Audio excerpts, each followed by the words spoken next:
High, আজ আমি তোমাদের দেখাবো আমার honest morning hair care routine. এবার আমি মর্নিং এ উঠি আর নাই উঠি, মর্নিং স্কিন কেয়ার আর হেয়ার কেয়ার কোনোদিন মিস করি না। আর আমাদের ফার্স্ট স্টেপই হচ্ছে আগের দিন রাতে করা আমার অল টাইম ফেভারিট এই বিনুনিটাকে খোলা।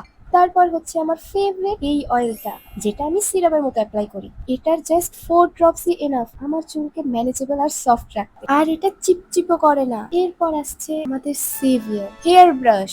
যারা এটা অ্যাপ্লাই করেছো তারা আমার সাথে রিলেট করবে, লম্বা চুল ডিট্যাঙ্গেল করতে এর থেকে বেটার আর কিচ্ছু হতে পারে না। কিন্তু যারা এখনো এটা ট্রাই করোনি, ইটস হাই টাইম একবার এটা কিনে দেখো, রিগ্রেট কোনোদিন করবে না।